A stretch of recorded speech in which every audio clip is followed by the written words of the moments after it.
New York Attorney General Letitia James announced Thursday that the owner of a chain of unlicensed New York cannabis dispensaries with locations in Auburn and Aurelius has been fined $15.2 million by the state. According to David Tully, according to David Tully from The Citizen, David Wilcox from The Citizen, David Tully, who operated I'm Stuck, it's the name of it's the DBA right there, I'm Stuck at 9 East Genesee Street in Auburn, and the Weed Warehouse, not really too inconspicuous there with the names, in Aurelius, he has been ordered to pay $7 million in disgorgement, profits that he made from unlicensed sales of cannabis, including some to underage customers, and $8.2 million in penalties for operating the dispensaries while ignoring cease and desist notices from the state. David Tully illegally sold cannabis in multiple stores across upstate and central New York and sold unregulated products to underage customers, Letitia James said. These illegal and unlicensed stores are butting up through the state and hurting our communities. Sick with the word games right there, I tell you what. Today, David Tully is paying the $15 million price for his repeated illegal activity and will be permanently banned from the cannabis industry in New York. This punishment should serve as a clear warning for all unlicensed cannabis stores in the state. We will enforce the law and shut down your operations. Tully was fined $10,000 a day for 389 days of unlicensed cannabis sales and $20,000 a day for 217 days of unlicensed sales after receiving a notice from the State Office of Cannabis Management.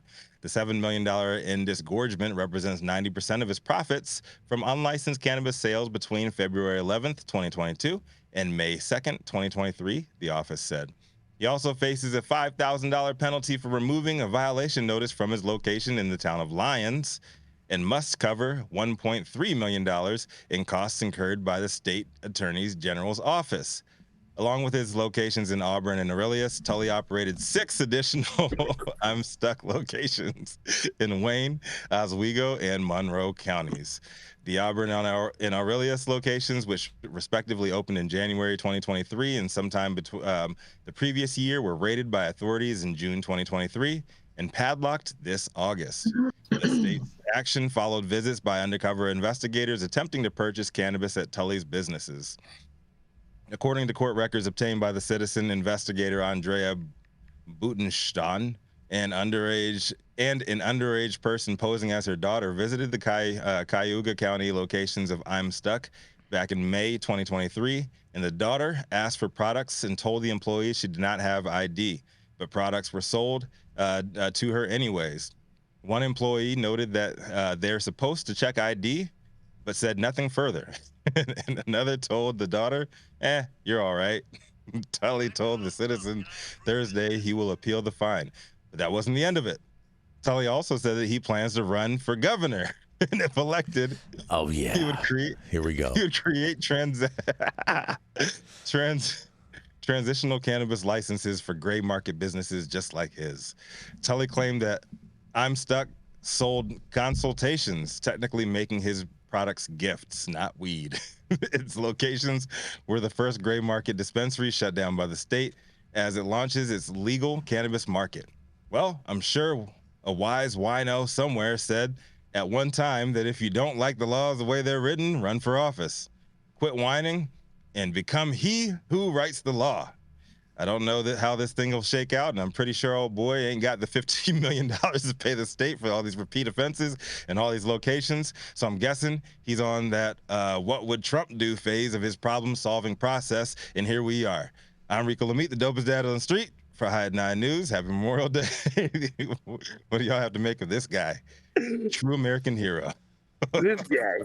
Man, of course he's in New York, and of course Letitia James is going after him. And I'll tell you what, I think Trump should fund his campaign.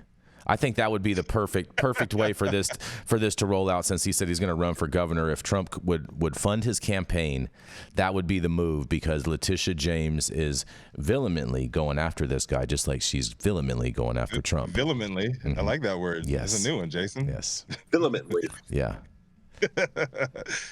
Jamie. What's happening? What do you have to say about this story? This guy, he's gonna beat Kathy Hochul out. What's going on? We have a guy like him in Montana here who is a notorious slumlord, and he gets, one of his tenants fell through her shower because the floor was rotten, and literally took a shower and fell through the floor. And he was constantly being brought up on, slumlord housing charges. So he ran for justice of the peace because that's the job that was always coming down on him. And it just reminds me of that. Oh yeah. That's how you have incremental change right there, Jamie. That's the move. That's right. That's the That's move. right. If you don't like how things are operating in for office, then you should run for that office.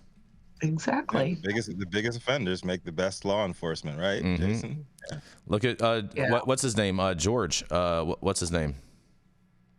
Donald Trump? No, George. The guy that got kicked out of Congress. Sansa? No, the guy that got kicked out of Congress. Oh, Santos. Yeah, George Santos. Yeah, there we go. Yeah. You didn't even know the law. Yeah. I don't know. He called it the weed warehouse and thought he was going to get away with it. It's hilarious. What I'm curious to know is, this guy sounds extra special. Yeah. Like completely flouting everything, and so they're clearly making an example of him. But I bet there are others. There's a lot of others. So it's interesting when they have to pick and choose what they're going to enforce, how they pick and choose. I'd be curious to have been a fly on the wall when they decided he was the guy. Mm-hmm. It's 10 plus franchise locations across the state. Different franchise. I mean, and one of them is called Weed Warehouse. That's what. Yeah. Jesus. Come on. Hey, I'm just saying. I'm not mad at this. I'm not mad at this at all. Oh, okay. Saint Germain, what do you think about this, man? Is this guy gonna be? You gonna vote for Traptastic Tully? I think this dude's in trouble, but I did want to just divert the conversation to say for National Grape Day, I'm smoking a grape backwoods I just found. There we go. Happy National Grape every day, everybody. Just found it in a sock. Long live the trap in New York and everywhere. Oh boy, you guys are funny. Shout out to New York, man. Delightful. You guys. Holiday, you guys. Man, it's a holiday. I might have to do that. You're gonna smoke some grape swishers, Jamie. I might have to roll myself a backwoods. Yes. Whoa, you gonna smoke backwoods? Yes. Y'all heard it here first. Oh man, she's getting the ratchet in today on this holiday. Yeah, well, Memorial I had to move Day. my tea time. Mm-hmm. I didn't think we'd be on, so I had a tea time. I had to move my tea time, so now I'm good. Just so you know, Jamie, we operate every single day, every Monday through Friday, regardless of holidays. Real trap shit. Yes, the people need. 25-8, you guys. Yes. Jamie Pearson smokes woods. Y'all heard it here first. She rolls woods. I mean, she lives in the woods. That's facts. See I what I'm like saying? the combination of tobacco and cannabis. You like the smoke like crossfade? It's like a little upper at the same time, Gives you a nice little buzz, right? Yeah, I like it. Have you ever smoked cigarettes, Jamie? Were you a cigarette smoker? Never. But you like blunts, huh? I do. Interesting. My friend Sean Creedle's the one that got me hooked on those. What up, Sean? I know Sean. Yeah. What up, Sean? Oh man. I'm thinking about him today because I know he served in the Marines, and yes, this is a day where they're thinking about having survivor's guilt. Mm-hmm. Yeah, 100%. Big shout out to all of our veteran friends, family out there. Without a doubt. Big shout out to all the fallen soldiers and everything, and make sure you guys support the people. You don't have to support the cause. You don't have to support the reasons why they went out there to fight these wars and everything. But just know that these people were good people. They still are good people, and it's our freedom that we have here on the ground. However much we don't believe we have, there's a lot of people who sacrifice their lives just to be able to talk our shit every single day. Well said, Rico. Well said. And on that, we're going to go to a commercial. We're going to be right back.